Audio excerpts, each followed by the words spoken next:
We're back.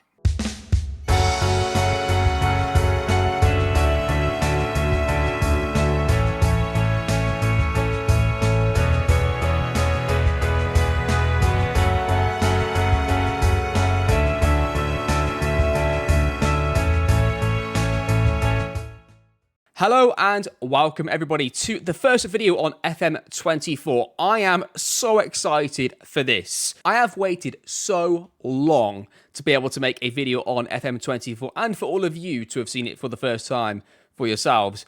I think this is a brilliant game right across the board in every aspect of a Football Manager or even any sort of like coaching simulator kind of game. I think it's a brilliant game. The changes to the match engine have been absolutely fantastic. The positional rotations are amazing. That's what we're going to focus mostly on in this series, by the way, is the rotation stuff. And I'm just so excited as purely as a fan of the game. Forget the fact that I'm an employee at SI as well. Forget that. Just as a fan of the game, the positional rotations is something that I've wanted in the game for years. And it's something that I felt that would always take the game to the next level, right? So many times people have gone to do recreations and they've sort of hit that brick wall of what they think they can really get out of the game to recreate something from real life. And I think what this does, the rotations, is it really gives us a whole new lease of life and completely new options and variables to make tactics. So it's so much fun to do, and I can't wait to show all of you how I approach it anyway. And I'm sure by this point, when you've watched this video, you would have already started playing some matches yourself, so you probably already know a bit about the feature, and you would have obviously read the blog and seen the video potentially yourselves, as well as videos from other creators that have covered it. So yeah, I'm looking forward to this. I'm really excited. I'm so excited about this game. I'm really excited about FM24. I think it's a great game. I think it's a brilliant game. I'm so pleased and proud to be a part of it and to be able to bring this to everybody. And again, the way that I like to look at this is on this channel. Obviously, my channel is completely separate from what I do for my work. This is completely coming from me. Everything that's on this channel is from me and me only. My views are not the views of my employer, and my employer's views are not mine either. So there you go. It's a completely separate thing. And I guess, yeah, when you see, I guess, my thoughts in these videos, it really is me as a fan of the game giving my thoughts. Like, I don't have to come here and say positive things. I'm saying positive things. I think this is a brilliant game. I'm really excited about it. And I'm so pleased that so many of you are able to access something in the game that we didn't have before and potentially enjoy it. And I haven't even touched on set pieces yet. You know, we haven't even got to that point. So yeah, I'm really excited for it. I'm excited for this series. We're going to be playing as Venezia. And I'm really looking forward to playing as them for multiple reasons. I think it's a beautiful part of the world. I think they're a great football club. They've got some hilarious admins. Their admin is so funny. And some of the stuff they do really does push the boundaries, I think, sometimes, of what you can potentially get away with. They're a brilliant football club. They're also licensed by, obviously, Sports Interactive and FM. And they're also officially a partnered club of Sports Interactive. Now, that isn't the reason I chose them. All those other things applied. I've always liked Venice and specifically Venezia as a club. They're a bit of a underdog club for how they've sort of progressed through the leagues. Obviously, last year, or 2 years ago rather, they were in the Serie A. They got relegated, and this season they're going to try and hopefully get promoted again. That's why we're in the second tier. But historically, they've always been trying to push up towards the Serie A. And yeah, a great football club to pick. Beautiful part of the world, as you'll see in the intro. And the thumbnail for this series is like a postcard because it just looks so good. I did it myself, believe it or not. I'm absolutely awful for things like that, creative things. But it looks like a postcard, and I don't want to change it. It's going to stay as it is because I love it. It just incorporates everything that I wanted it to be. And for anybody that's played Assassin's Creed 2, would have maybe caught the little reference in there in the text. And yeah, I just think it's a beautiful part of the world, and it's such a great place to put a game in. Which obviously in Assassin's Creed, they had it in Assassin's Creed 2. And obviously with us here, we're going to be playing in Venice with Venezia. And I'm looking forward to it. And I might even take a trip to Venice pretty soon as well, which didn't really coincide with the series, but it might end up doing so. What you'll also see behind me, that side there, just over there, that is a Venezia shirt. Now, when you join Sports Interactive, they've mentioned this before, this isn't anything inside, but yeah, when you pass your probation, your probation at Sports Interactive, they give you a football shirt with your name and the year that you passed it in. So that shirt behind me, the Venezia one, has got my name on the back with the year that I that I joined. That's another little factor at play here. That t-shirt will always be behind me. It won't always be the FC shirt, but it'll always be the Venezia one, unless I do choose to wear it for like a final or something. Maybe we could put it on for like a big match or something. But yeah, that's pretty much it. Other reasons why Venezia, I was thinking about leagues that I haven't really done yet on my content. And I haven't done a Serie A save, to be fair, even off camera, not for quite a long time since I did like a recreation attempt. I think maybe with Inter or AC Milan, can't remember now. But I've not really done a Serie A save for quite a long time. And with Venezia in particular, I just love so many different aspects of their club. The other reason that Italy is a good place to play in FM is you are restricted to only signing 2 non-EU players per season. So the days of being able to go and just hoard a load of South American wonder kids and put them into the team, you can't really do that in Italy. You've got to really work for the players. And I will say this early on, this won't be a Moneyball save. This save will be focusing on the story of Venice and Venezia. And alongside it, we're going to be doing a Roberto De Zerbi tactical recreation alongside it. I'm not going to touch on that right this second. I'll wait till I get to the tactics screen, and I'll go into a bit of detail about how we're going to recreate Roberto De Zerbi, what might look a bit different, what's going to look the same, and all that kind of stuff there. But hopefully that sets the scene of what we're going to be doing. It's going to be a save where our objective is obviously, one, to get promoted to Serie A. Second objective will be to try and win, obviously, the Italian league if we can, and trying to dominate Europe, and trying to put ourselves in a position where we are unattainable to be caught by any other Italian club. We really want to push ourselves as the underdog club, get ourselves to the very, very top and keep ourselves there. Doing it in a playing style that is not synonymous with Italian football. Let's be honest about at least the perception of Italian football. Obviously, there are teams that play some great football, like Sassuolo, and obviously that's where De Zerbi was when he was in Italy and got, I guess, famous for his style.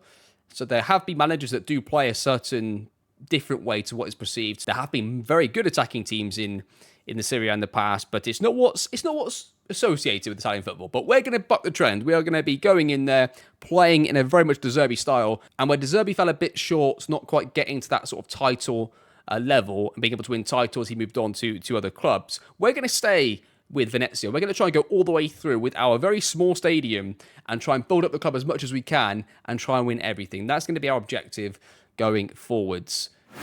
Because Italy doesn't have the most money coming in from your TV deal as you're playing, we're going to also have to be very, very prepared to sell our best players and be ready to move on and bring in the next player. Very much how the Brighton CEO described their sort of transfer strategy in a very basic term, that, whenever they have a good player, they've already got the next one lined up. So when they lose them, it's never a panic of, who do we bring in?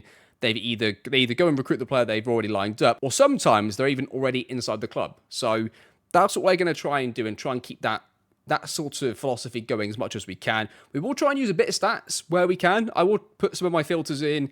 We'll use maybe a bit of the Moneyball aspect towards it, but that isn't really the focus of this save. The focus of this save is building up Venezia to being a world powerhouse in football. In Italy first, Europe second, world last. Try to win as many trophies as we can. Try and win the Champions League. That's really our main target. That's what we need to try and win, I think, for it to be a completed save, if you want to call it that. And then while doing it as well, sticking to this philosophy of if we have to sell our best player, we just move on to the next one. I don't want to see this balance in the minus 50 million area. We don't want to be seeing that, because in the Premier League, you can get out of that quite easily. In the Serie A, I don't know. But that's pretty much it. I think hopefully that sets the scene pretty well. Compared to the other series that I've done, we're going to go a bit slower with this one. We're going to try and really soak in the story of the save and the players and the staff and all that kind of stuff. I really want to soak in the story of Venezia and Venice and things of that nature. That's what I really do want to try and focus the save on, is really getting into the story of the players and developing the DNA of the club, being able to develop the playing philosophy and the game model of De Zerbi, and trying to recruit and create all our staff, create the whole club image in that philosophy. That's what I want us to do here with Venezia. That's what we're going to try and do. We're doing it in Italy, of course, against teams that won't play like that very often against us, and in particular, we'll play a lot of 3 at the back systems, which might make it more difficult than it needs to be. So there we are. Maybe it wasn't the best league to pick in for going for this, but who cares? We're gonna go for it. So I think with that being said, let's go straight into, I think, the tactics, because then it gives me a chance to explain to you the tactic and the philosophy we're going to go with, because that is a major part of this save. So let's get into that, I think, first. Okay, so I'm going to talk to you as if you have already read the blogs and know what's new in FM24, but I'll try and recap a little bit of it. So new things to look out for in FM24. The positional rotations is a huge change. It's such a big change how tactics work. I don't know how we did it before. It's such a good change. It's such an underrated change, in my opinion. It's just huge. It's so exciting. As somebody who loves tactics, and even if you don't, but just to be able to have players play in a what is going to be like, let's use the 4-2-3-1 I've got here, in a 4-2-3-1 shape, right? For example, this 4-2-3-1 here, and although I don't like the comment 4-2-3-1 is basic, because what is a 4-2-3-1? To the next person, it's a 4-4-2, and a 4-2-3-1 or a 4-4-2 can play completely differently from one manager to the next. There is no basic 4-2-3-1, right? Players are roughly in those areas, but how do they play? Where do they move? Where do they attack? Where do they defend? How are they in transition? How do they build up? All these things make a different formation to another. And what is a formation? That we can get into all these questions, but let's just skip past all those things for now. Looking at this, right? So in this 4-2-3-1, nothing stands out on the tactics screen, maybe too much to people. But again, I'm going to go over this quickly, but I'm hoping that most of you have seen this already. So we have a brand new role here with the inverted fullback. The inverted fullback in possession will play as a central defender. So you got to think Kyle Walker, think Ben White. That's your comparison here. So while we build up in the attack, after we build up, what he will do is he will join these two here and make a back three, which is very, very important. He will go in and make a back three with them, and they will play as three defenders. Now, over this side, we've got an inverted wing back. Now, what he's going to do is he's going to move over here and play as a pivot. So we've got him moving in to make a back three. He's going to move in and play as a pivot next to our DM here. Then our Segundo Volante is now going to push up and play as a 10. So what is a 4-2-3-1 on paper, and how we're going to defend in a 4-2-3-1 after just a little bit of build-up play in possession, it's very quickly going to turn into something more like this. So that's how it's going to look shape-wise in possession. Ignore the roles, they've obviously changed, but that is how it's going to look in possession now. And the ability to do this is honestly, for me, it's game-changing. It's absolutely game-changing. It's so much fun to be able to play with all these rotations, all these creative tactical solutions you can now create for yourself that you could never do before. You can see Pep Guardiola, you can see Jurgen Klopp, you can see De Zerbi, you can see these managers, see what they do in real life with their players tucking into midfield, tucking into the back line, going up as a second number 10. You can see these things, and now you can implement them in Foot Manager. It's absolutely brilliant. And I'm so pleased and proud of the team for getting this into the game, because it's just brilliant. It's so much fun to watch, and it's absolutely fantastic. But yeah, it's honestly absolutely brilliant. I'm so happy with these changes right now. So in terms of the tactics, so I said it's a Roberto De Zerbi recreation. What I've done in the past with recreations is I'll watch multiple matches of the manager in loads of different games, get a feel of what they generally do, and then pick one match to specifically recreate, because you have your playing philosophy, which is what would be over here. If you do a coaching course, UEFA B, UEFA A, Pro License, whatever it is, you're going to have to write your playing philosophy, right, which is this. This is our playing philosophy in possession, in transition, out of possession. That's your playing philosophy. But managers very rarely are going to go and play the exact same way with the exact same players and positions every single match with the same processes, patterns, and game model. They just don't really do that. So your philosophy, though, can stay the same. Your philosophy can stay the same, but your game model, which would be this bit here, can change game to game. Game model is specific to the game.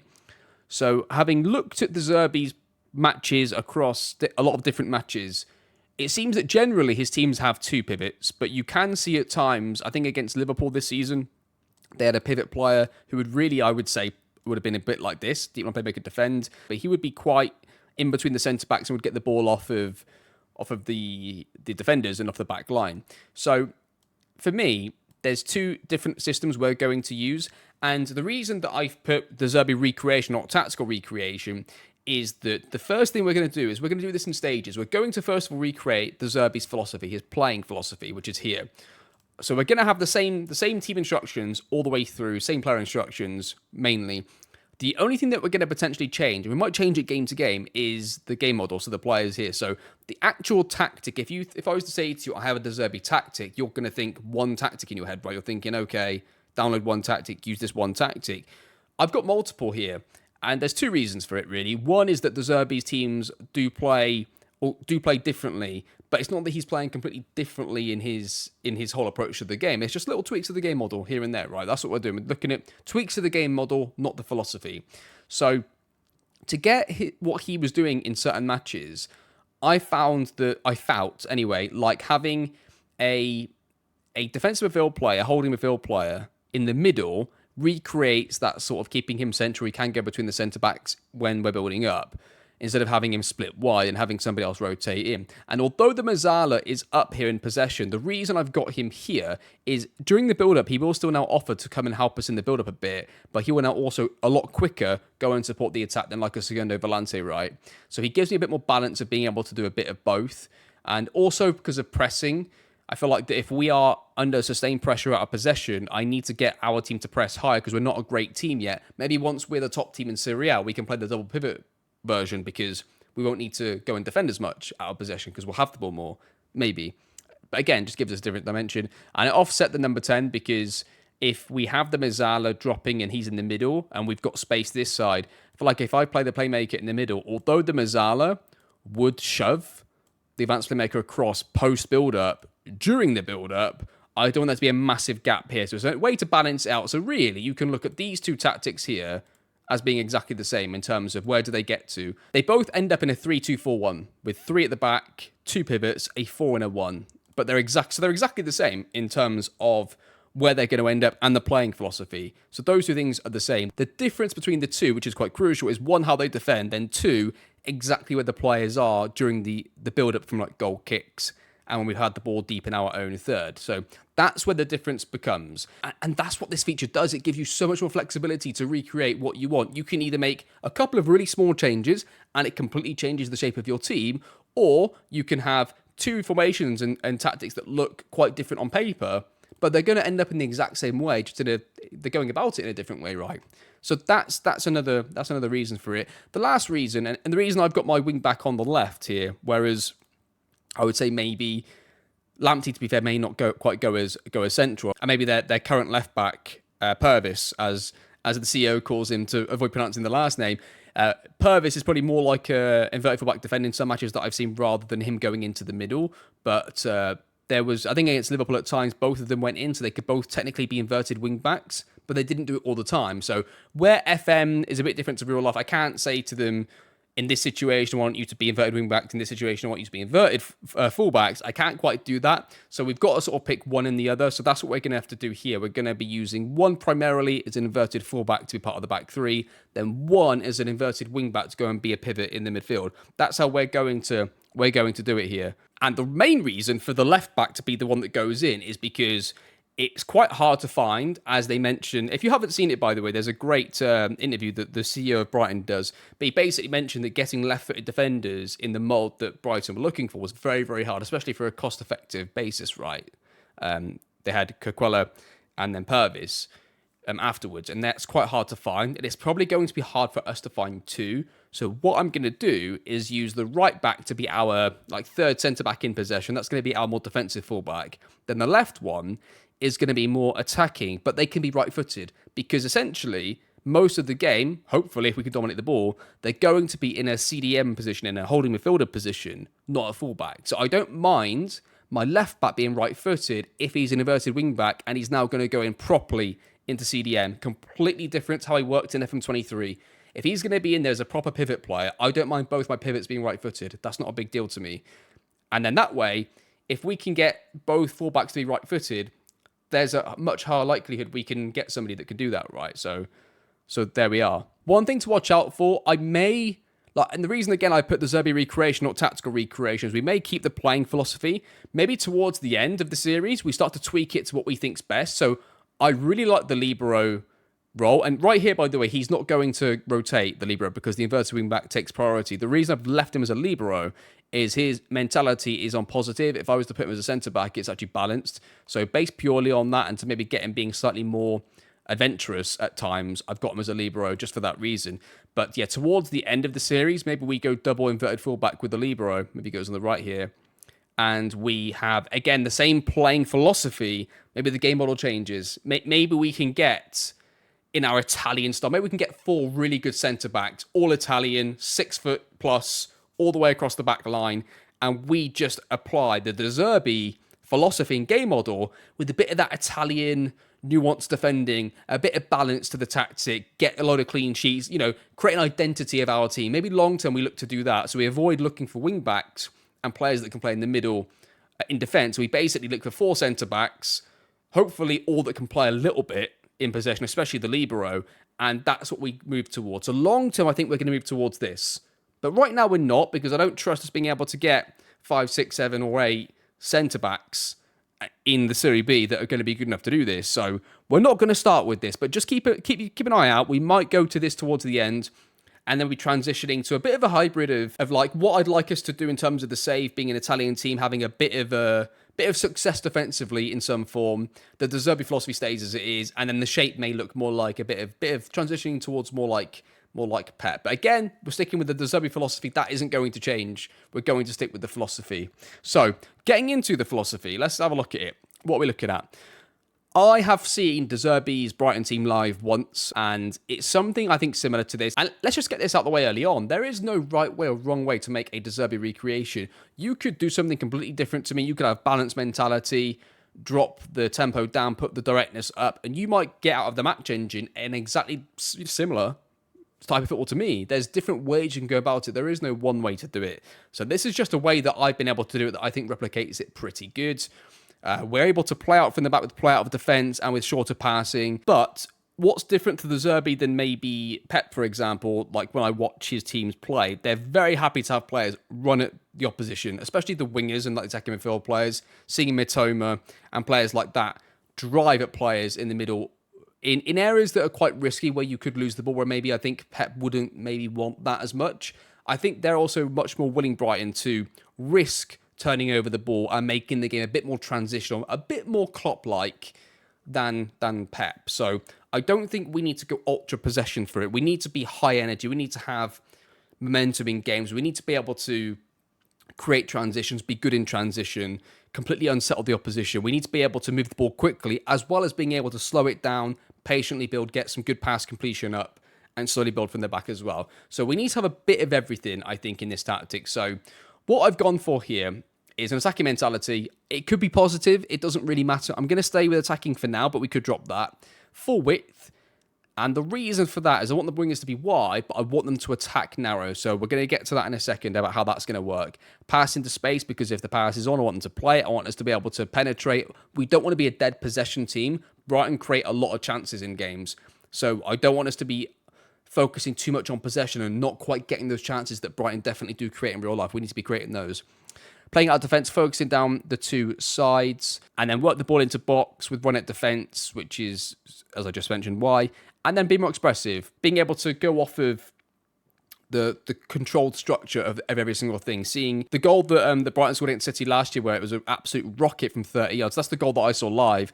Again, like he's taking a shot from distance that maybe if you were focused purely on trying to control the game, maybe those type of shots aren't always the best idea, because the amount of times they go in versus the amount of times you give the ball away might not be great. But I think definitely as an identity, you want this on for a De Zerbi team, I think. You want high tempo, you want this, but you also do want to be able to control the ball as well. So hopefully that gives us a bit of everything there. Transition, counter press, counter, sounds good to me. Rolling out from the back to the fullbacks and centre-backs, that sounds good. Out of possession, pretty much the full work on the press, except for we've got a higher defensive line. The reason is I want us to be able to use slower defenders if we can. So I think higher, not ultra high, or much higher rather, and then step up more. Again, this isn't directly linked to your defensive line. Like you can have step up more, drop off more, and they can. That isn't just meaning that they're going to go even higher than higher. That isn't what that means. That's a behaviour of how they react to certain situations, right? So it just means that if in a situation the balls get passed horizontally and there's a moment to step up, we're going to try and step up and squeeze. That's just a behaviour thing. Press and trap, we don't care. And then stop crosses. That's what we're going to try and do. Okay, hopefully that was a good run through and that made a lot of sense. It might have taken a bit of time, but I think that the tactic is really important to the series. And not the tactic, but the tactics. What we're doing tactically is important to this series. We're going to go through it quite a lot. And maybe we tweak it. Maybe we do tweak this quite a bit. We'll have to wait and see if we need to tweak this or not. In terms of the wingers, if we play this system, what I've got is run for position and sit narrower. Now, the reason I've got sit narrower on the wingers is they're going to be kept wide. They're going to be kept wider than they used to in FM23 because there are players in the half spaces. We've got the advanced playmaker here, the Mazzala here. They're going to be stuck in the half spaces. They're going to put them already quite wide. So I want them to try and get as narrow as they can with that context in there. And they're already on much wider. The only thing I might change here early on is the left winger, rather than being an inside forward attack, do we now make him a winger attack? And you'd say, why would you do that, Jack? Why would you make him a winger attack? The reason is, in FM24, you can now ask your winger to cut inside with the ball. We have got an option to cut inside with the ball now as a winger, which is something that I've wanted for quite a long time.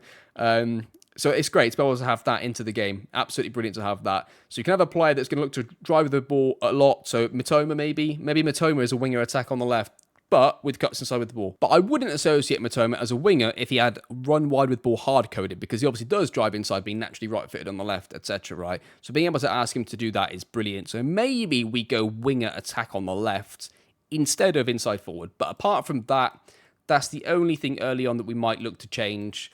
Yeah, we'll give this a go and see how it goes. In fact, we're not going to be doing this though. We're not playing the double inverted fullback. We'll reset this back to the way that it was a second ago.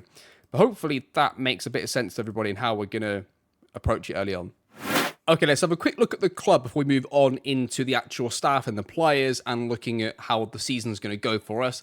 Have a quick overview of the club for those of you not too familiar with Venezia. They have incredible kits. Let's get that out of the way early doors.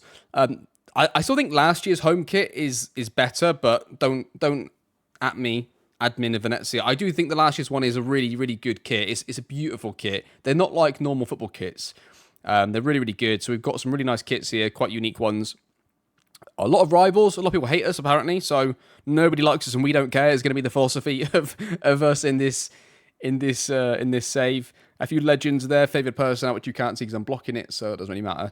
Yeah, the stadium capacity is quite notable there. 11,000 capacity. I mean, in Serie B, no big deal. That's not a problem, Jack, is it? No, it's not. But in Serie A, I'm not sure how quickly we're going to be able to improve it, considering we only have 4 million in the bank, which is probably going to go down from the transfers we're going to make. Yeah, the Per Luigi Penzo Stadium, 11,150. Year built 1913. Stadium condition is poor. Now, based on the images I've seen of it, I don't know if this is correct, but apparently City, Venice, matches, competition teams, yeah, just us. So that's all. It's all good. You can see the club's history here, going back to 2002 in this graphic. So 2002, they were in the Serie B, dropped down to the Serie C this season here.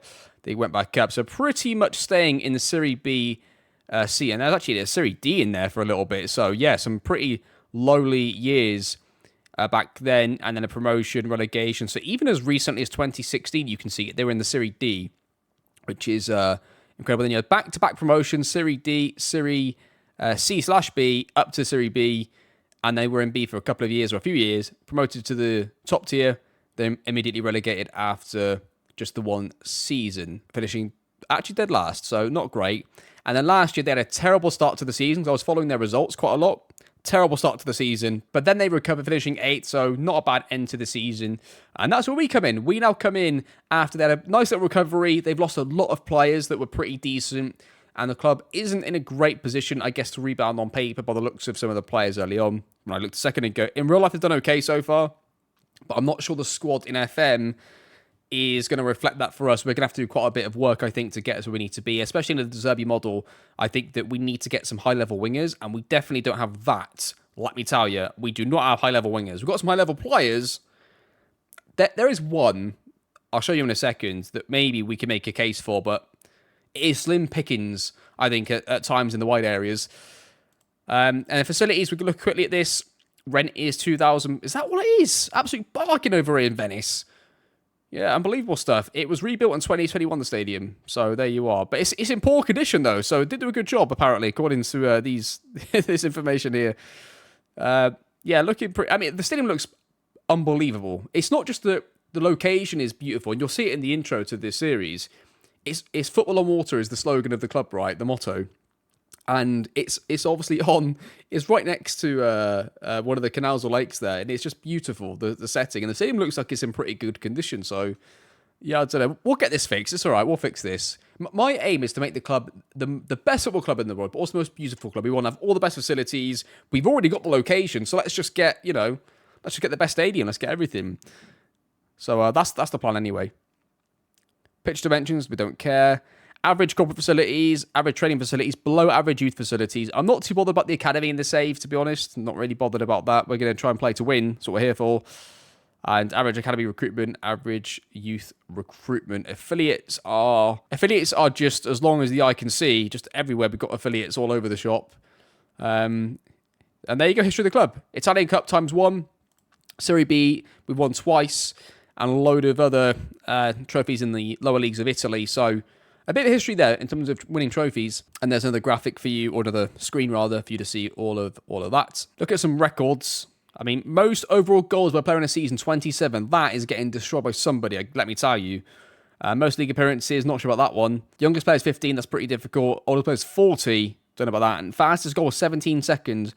I'm not sure about some of those. We could try, break some of these records. It'd be nice to just soak this screen in our records that we do, but we'll have to see. Club vision, actionable objective, sign young players to develop for profit. I mean, we'll sign players, then sell them for profits. I don't know how young they need them to be for that to count, but we'll see. Sign players to sell for profit. So the second one I agree with. I can get on board with this. Work within wage budget. I can't guarantee that, I'm afraid. Build a new stadium. Okay. I'll tell you what, though. No. If we're going to build a new stadium, it has to be in the same location as the current one because it's a perfect setting for it. Or literally build like a whole new area on the water for us. Build it on the water for us, like a beautiful new stadium. That's what we need. Something like that. Otherwise, I'm not on board with it at all. I'm going to see where it puts us exactly, if you can see the information of exactly where it is in Venice. If it gives us like a little area of it where the new stadium is, so we can see where they actually do put it in the game. Because it sounds like that's going to happen, right? If we get a tiny bit of money, a couple of years in, 3-4 years in, they're going to probably do that. So we'll see. 5-year plan. Yeah, so I didn't really go into detail about what we're going to try and do. I don't have an actual set cut-off date of we need to do this. In my head, I'm thinking 5 years is sort of like I'd like us to be in position to do things. So first year, ideally promotion to the Serie A. Couple of years, start challenging for European trophies. And by that 5th year, I'd like us to be challenging seriously for the Serie A. That's the aim anyway. That's what we're going to try and do. Contract expires next year. It could all be undone in a year, so that's great. Yeah, we could do that. Once we get promoted, we'll be fine. My only concern is they want us to gain promotion this season, but where are we in the season preview? We're not at top, I know that. 6th. So, I mean, can we just be a bit more realistic about it, board, so you don't put me under pressure straight off the bat or something? So, yeah, there's that. What do the fans say? Play defensively solid football. Well, I can't guarantee that right now, but maybe. A bunch of rivals that we hate, apparently. Okay, gain automatic promotion to the Serie A. So just to go over the Serie B rules and how it works. So the top 2 teams go up automatically, and then the third team and below there, they'll go into a playoff format. So let's keep it simple. Let's go top 2. Let's just aim for top 2. Let's keep it simple for us. Yeah, and then we'll see where we get from there, right? We'll see if we need to go through the playoffs after that. But really, we need to be trying to play for the top 2 if we can. I don't care how we get promoted. We'll get there any way we can. As long as we go up this year, I don't mind. Anything else is good. As long as we get up, that's the only thing that matters to us this year. Obviously, playing in the style that we intend would be great. That as well. But I'm assuming that bit's going to go okay. But maybe I shouldn't assume so much because this is your squad. Recognize some of these names? You might recognize some, maybe not so much the others. I'm going to be honest with you. I'm going to sell a lot of players that have got interest in them because we've got, I don't know if you saw this earlier on, you might have done, we've got a transfer budget of 800 grand-ish with a £0 wage budget. So we need to generate funds because we need wingers, and wingers cost money. And we definitely need wingers. And the reason I say we need wingers is as follows. I'll show you the first player. I've seen a bit of the team. Who should we look at first here? So Marco Modolo, he is actually pretty good. He's 34 though. In fact, it's that screen here. He's 34 years old, so that's a concern. 9 grand a week feels like it's a lot of wages, so I think he's pretty good at centre-back. And he's probably our best all-round player, but he's not quick, and he's knocking on a bit, bless him. So I don't know about Marco. He's a club legend, obviously, by the looks of it, but I feel like that he needs to go on 9 grand a week. It just seems like a lot of money, doesn't it? It seems like a lot, and unfortunately for Marco, he's probably going to get sold. Has he got any interest in him? I'm going to guess the answer is no, he doesn't. So, not great. In terms of wingers, we have got a few wingers and forwards up here. We've got Marco Olivieri on loan. I mean, backup striker, backup winger. He's not great, but he's on £0 on his wages, on his loan, so it doesn't cost us anything, so he'll just stay as an emergency player if required, which he shouldn't be, but you never know. He could be required. But it could all go to shit, who knows? Nicholas Pirini, he's the only good winger in the football club. And you think, that's all right, Jack, he's pretty good. Yeah, he is, but he's the only one. Okay, Bajarkison? Yeah, Bajarkison, that sounds right. Bajarkison, no, not doing it for me. Dennis Johnson, not doing it for me. It's not just that they're not really going to be good enough. It's also the chance value and the wages, right? So for Bajarkison, we could get like 250 grand maybe for him. Dennis Johnson, we could get maybe like 500 grand to $1 million, and he's on he's on 8 grand a week essentially, right? Just over. So between those two players, that could be nearly $1 million, but just under £1 million in transfer, and 10 grand a week in wages for the two players to be gone. Denis Cheryshev is on 7 grand a week again. It's the wages, like we need the wages gone really. So pretty much any player that generates any interest whatsoever is going to probably be sold. Magnus Kofod. If you think back to our tactic right now, in the 4-3-3 version, we have like a holding midfield player in there to be our pivot, and then a Mazzala and a number 10. So if he's the holding midfield player, he's not great in the air, he's not brilliant defensively, and then he's not really properly good going forwards. So for me, he doesn't really fit anything that I want to do, so I'm happy to let him go. I think I can get more isolated players that do specific things for the same money, but they'll be really good at the one thing they do. Like if they're a box-to-box midfield player, they may not have the most passing or the most dribbling, etc., but they'll also be quick and have stamina, etc. Right? They'll fit something that we want. I don't think he really fits anything that I'm looking for, so he will likely go. If he can maybe dribble more, he could play as a 10, but I think Magnus can leave. We'll get our own players in. We need to stamp our own authority on this team. And in terms of signing De Zerbi-like players, I think that the first year we can't be too picky with who we get, because who's available will dictate lots of who we get, right? But going forwards, having players with low work rate isn't going to happen. We're not going to be signing a South American wonder kid or a wonder kid from anywhere that is like got all the technicals, 16 dribbling, 17 finishing, has all of that, then has like 7 work rate. We're not going to sign those players. They wouldn't really fit, I don't think, properly in a De Zerbi style team. They're not going to fit into our tactics. So we're going to base our recruitment on those kind of players, based on attributes and on stats too. So if I'm looking for an inverted fullback defend, for example, and I see the perfect fullback, but he's got like 7 jump in reach, you might think, okay, it's probably not worth playing as a side of a back 3 in possession, essentially, right, for when teams counter us. But let's say his header-1 ratio is really high. Maybe he's only got 7 jumping reach, but he's actually really good at winning the ball for either his aggression or some of the attributes that he has. So it's not just looking at the attributes, it's looking at the stats they have as well. We will do a little bit of Moneyball stuff here. I won't completely rule that out because it's what we're known for here on the channel, isn't it? So we can't neglect it. I also just, I really want to use the Moneyball song in my videos, but apparently copyright doesn't let you do that, so I can't. If I look at the most expensive players, we have got Joel. We've got Joel over here. He's 28. Gets the crowd going, apparently. He was signed last year in the Serie B. Scored a lot of goals, actually, for them. He's one of the highest scorers last year, you'd expect. Not quick, but is a good finisher and got good off the ball as well. So could be a really useful striker, potentially. But he's also worth a lot of money and on a bloody load of wages. So he could also be an asset to sell. So I will probably try and sell him just to see what we get, and I'll either sell him and cash in, or we'll keep him and use him. So either works, as long as we can get a striker, of course. He's actually pretty good, except for the fact he's just not quite quick enough, is he? Like, let's be honest about it. We're all Foot Manager players here.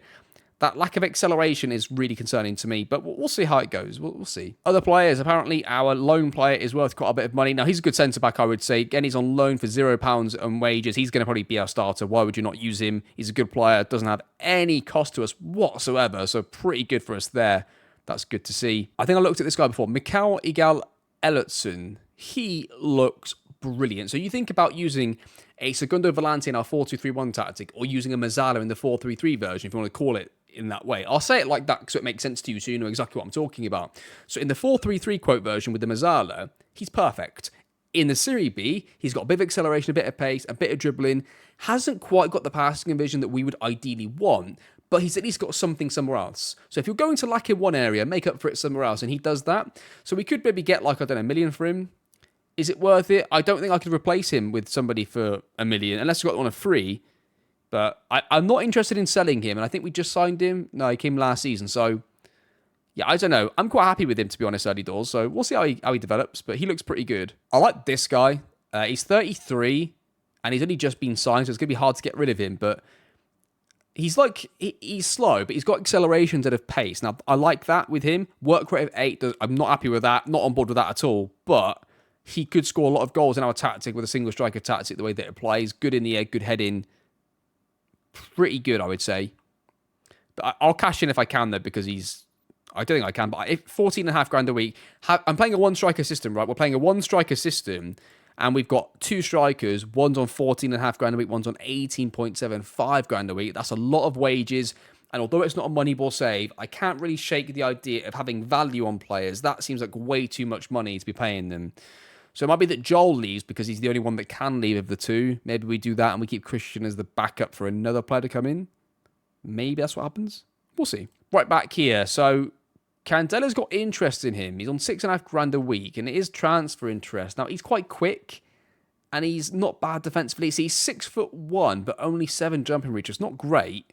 It's not the best jumping reach, is it, for a fullback? So I'm unsure if I'll sell him or not, because he does fit what I want pretty well. I mean, maybe he could play on the left, actually, and be the inverted wingback, because he's got a bit of dribbling on him.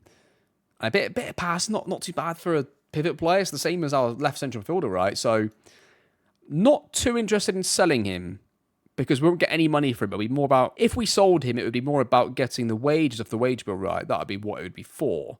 And yeah, then maybe next year in the Serie A, if he stayed, he could be like our backup inverted fullback defend, because he's not going to be creative enough then in the Serie A to be the left back if we keep it the way that it currently is, with the left back being the inverted wing back, of course. So yeah, I don't know. We'll see with him.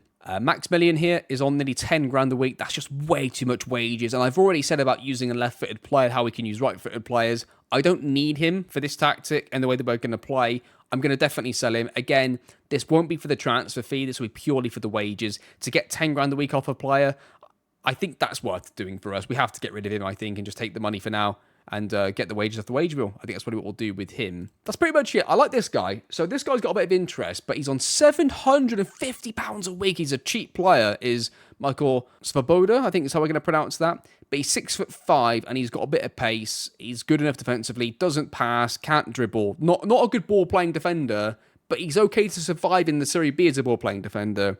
And he's definitely quick and powerful to help mop up for that lack of ability on the ball. So he looks really good. He's got interest, but doesn't cost us any wages, so he's going to stay with us for the season. Definitely, I think. I don't see any reason why I would sell him. And then lastly, the goalkeepers. We've got Matteo Grandi, who's a Italian goalkeeper. Looks like a really good backup goalkeeper. I don't know if he's a starting goalkeeper for us. He looks like a backup there. Jesse Geronen looks pretty good. He's a really good goalkeeper, but on 15 grand a week and worth potentially around £1 million we could get for him. That sounds to me like a great opportunity to cash in. So I will consider that. We will consider cashing on him, I think. I think that's the right thing to do. And then Bruno over here, who's just like the other backup, really not great. So likely I will sell Jesse Geronen and we will sign a goalkeeper. That's probably the way that we're going to go. Everybody else that I haven't shown you is going to get transfer listed. We're going to try and get rid of them and see what we can get in for them. And we'll see how we go from there. In terms of staff, I'm going to try and get my own staff in, to be honest. I always like doing that on saves. I'm going to try and get some in. I won't go through these all now. What I'll do is show you who I bring in at the end, right before the first game of the season. I'll probably just do that. So yeah, we'll change the staff pretty soon. I've also just changed all of the Imperial and metric stuff to the way that I like it. So that looks a lot better now for me. So there we go. I've also made the text a bit bigger so you can see the players move slightly better on the screen because it's quite a wide monitor. So hopefully that comes across better as well. Training for now will be left to the assistant manager. I think will be quite simple to do. I think what's next to do is potentially set pieces, and then we'll look for some players to sign as well for transfers. So if you haven't played FM24 yet, this is what you get when you first go into the set pieces. And if you haven't seen any of the blogs, etc. as well. So you get to set up your set pieces here. What defensive marking strategy do you prefer? I'm going to go in and change this anyway, myself in a second, but I'm going to go through it just in case you haven't seen this before anywhere else. If you are watching FM24 content for the first time and you're here with me, thank you very much. We appreciate that here on the channel. And yeah, let's go through it. So, defensive marking strategy, what do you prefer? We're going to go hybrid here. What post do you prefer players marking whilst defending? We're going to go near post. How many players you like to leave forward when defending a set piece? We are going to go with leave forward. We're going to go balanced on that. How do you prefer the ball to be delivered? We're going to play it short, but we're going to say near post. How many players you want to leave back defending during an attacking set piece? We're going to stay high and press them and pin them in, just like Brighton and Brentford do in real life, and in swinger all day. Let's get that going. So what happens there is your set piece coach or your coaching staff member responsible for set pieces will generate some routines for you based purely on your answers, which is fantastic. But I'm about to override all of them, sadly, for my coaching staff because I have set pieces already that I want to use, which are okay. Pre-warning here. My defensive corner routine, I don't think is great. My attacking corners, I think, are okay. I think everything else is okay. Defensive corners isn't brilliant. I'm still it's a work in progress at this stage. So be prepared for that first game and we lose 1-0 to a bloody set piece from a corner. Just remember this moment. I will make sure that I edit this back in to the game if it happens. Hopefully it doesn't. Okay, so on defending corners, like I said in my question and answer to my coaching staff, I want a hybrid. So we're going to go with 3 players, man marking. And I'm not going to go through the whole thing on set pieces. If you haven't seen this before, there is a blog, obviously, about how this all works. And there are other creators that have done videos on this. So I'm not going to go through and go through this with you now and bore you with it because I'm sure most of you have seen this already. But how we're going to do this is here. We're going to have our 3 best players in the air player marking defensively. Then the next 4 best players in the air are going to mark zonally across the middle. That's what I want. I've then got 1 player on go back to really just fill the gap. Wherever basically the other team create an overload, if they do, he can just go and fill in that space. And I don't want to set him to player mark because he's not going to be the best marker. He can just go back there and cause a bit of a problem. This is based on some testing that I've done with the set pieces. Just I don't like having everybody back, but I've had to resort to it. I'm not happy with having to do this, but my routine that I had working before stopped working, so we'll see how this goes. And then 2 players on the edge, so that as soon as we clear it, 2 players can instantly go and press. Whichever side it goes, we've got somebody to go out there and press immediately. Create 1, create 2. Should be an attacking player like a winger, hopefully. Somebody like that. But yeah, that's the idea. That's how we're going to defend. And then attacking corners, we're going to have 2 routines, both short, 1 out swing, 1 in swing. So they rotate evenly between the 2. We have got our best player is attacking the far post, second best attacking the edge, and the third best attacker is marking the keeper. It doesn't really matter because we're going to play it short anyway, but playing short gets you a few different combinations. They can play it short, play it back to the taker, he whips in a cross. They can play it short, play back to the taker, he can dribble through and create some havoc. He can get it back off of the creator, the taker can, and play it into this guy here. He can play it straight to the guy here. There's so many different ways it can play out from the corner that it's actually quite random for us in this routine. So we're going to just leave it as it is. I like to have 1 out swing, 1 in swing to keep it a bit more, keep the opposition on their toes a little bit. We have 2 on the edge, 1 back the whole time. That might catch us out in a game where we're 1 goal up and they've thrown 3 forward on the last corner of the game. And I guess that'd be my fault if it costs us. In terms of who does what, I like to set my corners up or set pieces up like this. So I like to take control of the actual set pieces and what I ask the team to do. In terms of who takes the set piece, I don't care about that. I'll leave that to my coaching staff. They can deal with that. In terms of who is my best player in the air, who is my second best player in the air, in terms of all of that stuff and putting them in order, I'm okay with leaving that to the coaching staff as well. The only thing I want to control is what actual routines we're going to do. So I take control of that. They can do the rest. So it's going to say shared responsibility right there. That's my preferred method right now of doing it. I feel like it's a good balance of me having control over it, but also cutting down me having to constantly click through and check things every year, every year that we go through in the save, etc. Right. So we'll trust the coaching staff a little bit. And we'll try and get a set-piece coach in that can do us a favour. Eventually, I might just leave everything to the set-piece coach and see what he does. That'd be quite fun to see him win us a game in the last minute. Probably lose us a game in the last minute as well. Let's be honest, on the way this channel goes sometimes. He might lose us a game. But we'll see. We'll see how it all goes. But for now, that's how we're gonna start it. In terms of bringing players in, I was going to go through that now. I think I'm going to wait because I think we need to see how much money we're going to have. I could probably sign 1 player now. I bet it lets me sign 1 player with no money to spend. Like in wages. We can offer a player a contract right now, but we can't really offer more than 1. That is going up straight away to Europe. Thank you very much. And I reckon let's do that. In fact, let's do that right now then. Let's have a look for 1 player that we think is the most important. What do I think we need? It is a winger. We need a winger desperately. Like yesterday, we need a winger.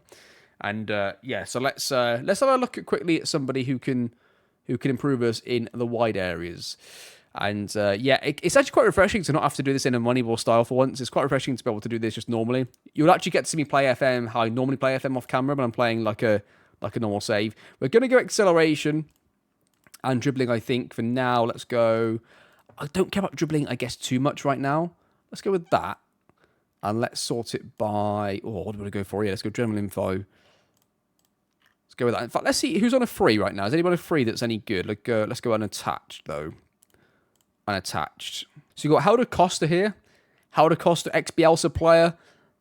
Could he be a good shout? Maybe. He's pretty good, isn't he? He's... Is he going to cost us too much in wages? That's the question. He's been to Saudi recently, though, you see. I don't know what his wage request is going to be like. What do you reckon? 10. I don't think 10's that bad. If it's 10, we're gonna take a big risk, by the way, financially. Venezia board, if you're watching, if you hire me in real life, I wouldn't do this to you. But in the game, we're going to do this. We're going to go with $5,000 a week in wages. And let's go with non-promotion release clause, relegation release clause of 0. That can come down. And you can have 50% the next sale. 35. Let's go 35. Minimum fee release clause of just like 5 million. 5.75. I don't think we'd get more than that anyway for him. So, what do you think? He accepted it. That's pretty good. I don't know if we're going to need a left-footed winger. In my head, I was thinking of having 2 right-footed players, to be honest. Just from how I thought we'd have players available to us. But that's not bad. Then you got Tanguy over here, who's pretty good as well. Where was he at? Stuttgart and PSG. So... 2 left-footed wingers, maybe. Do we go with that? This guy's really quick. I mean, so this is a good example. Right? This guy's a good attacking wing-back. He's never going to play in my team because he's either going to play as an inverted full-back where he needs to tackle or as an inverted wing-back. I can't see him playing in my team. And I think long-term we're going to end up with a back 4 of centre-back, so just not bother with that. Now, let's just have a look at players mid-transfer. Let's go second, see if there's any good deals here. I mean, he's really good. 2 problems. One, he's 32. The second problem is on 26 grand a week, so it's a no from me. Christopher here looks the business. Quick, can dribble well enough for a Serie B. I think he's the one to go for. He is dual nationality, so he's part of the EU. He won't cost us an EU slot or anything like that. I think he is going to be the one. He's worth £1 million, though, which I'm not very happy about. So we're going to offer 0 and that. Because essentially the reason I'm doing this is I don't think... if we did sell them anyway, we're not going to get much money. But we can then massively reduce the cost of him right now by doing this. So I'm not going to do this every transfer all the time. But the first season, when we can't really get much resale on him next year, and the fact that we need players right now to help us get out of the league, but this is a good deal right now to do it this way, I think. We'll try this at least once with a couple of these players. We'll try that. But it's not going to be about this the whole time because I want us to be a sustainable football club. Football on water. We can't be the sinking ship because we are surrounded by water everywhere here in Venice. Beautiful Venice. Absolutely love it. This guy here is just absolute pace. That's all he is pace, and he is getting put on the shortlist. Is it work rate? Okay, work rate's okay as well. Look at that. Welcome. Oh, look at this. More pace. Just pace everywhere. I didn't think there were any wingers that we'd be able to get, to be honest, that were that quick, but yeah, he's not that great. We've got a couple, though. I'm quite happy with those options. That guy's pretty good. Yeah, I don't think there's too much there for us. That was pretty good, I'm surprised we got a few players there that looked okay. I'm going to try and get a couple of those in. The only thing that I'm concerned about beyond that is centre... Well, no, we've got 2 centre-backs. We're okay at centre-back. We're not great, but we're okay because we've got the lad on loan and then we've got the lad that's 6'5" and quick from Austria. So we've got players that can do a job. Goalkeeper could be an issue as well, but it's not a priority. We can get away with this guy if we need to for a few matches, if needed. It's not ideal, but if needed. I think wingers... maybe a striker are the things that we need to look for. So, yeah. Okay. What I'm going to do now is I'm going to go through and transfer list all those players, see what offers we can get. And then once I've got a few players out the door, they're about to be out the door, you'll come back with me. We'll see what wingers we were able to get. In fact, I'll probably show you the wingers with me as I'm trying to sign players. So we'll go through that in a second. Then I'll go for a bit, get the staff in, get the staff out, get some of these players up, then look to get some more players in other positions. But you'll see all the players that I'm searching for. You'll see them with me. But I think we did need wingers with pace. We basically got one winger in the entire club, and he's really, really good. And I'm just a bit concerned because We need to get promoted. And I feel like the teams that are above us in this list here, Sampdoria and people like this, I mean, like, if he was in my team, he'd score, I don't know, 40 goals a season, something like that. Who have they got? They ain't got much. But again, they've got a striker that could probably do the business. Oh, they've got that guy from Roma who's pace merchant, to be fair. Palermo, they got anybody knocking around? They've got some good bloody players. Oh my Christ. Right, yeah. Okay. Well, we don't have anybody like that in midfield. So we've got one player, and him as well. We've only really got one player on their level. Only one. And that is Pirini. Pirini's the only one who's on their level, and he's probably not as good as either of them. He could play as a striker. I mean, he's not great in the air. I don't know if that's a problem. If we can't sign a really good striker, but we can get 3 of those wingers, maybe we bring in 3 wingers and he goes as a striker. We could try that. That might work. Who knows? He looks quite good. I just hope we can get the best out of him because he could be really good. But you need him to be bloody good because he's all we got. So, Pierini, our fate on this channel is in your hands, my friends. He might have not played under De Zerbi, but he might have been at the club at the same time as De Zerbi there. So, bit of the De Zerbi philosophy coming out. I think he might be one of the captains on the list. So, good. Okay. Right. Let's go away then. Let's see what we can get for these players. I'll give you a quick run through of the offers that we managed to get for them and the money we're going to have. And then we'll go through the wingers that we've offered contracts to and see what we can do. So I'll see you in a few days and weeks for that. But before that, one thing, I need to do my coaching course. Bored. I've got my B license. So in terms of how I start my save, if you're new to the channel, I have a UEFA B license in real life. I used to coach at a professional club. So that's why I've got a B license, and I don't have either nothing or the pro, because most people will start either with nothing or everything. I start just what I've got in real life. So we're going to start a coaching course, ask to do our A license. They're going to get back to us on that.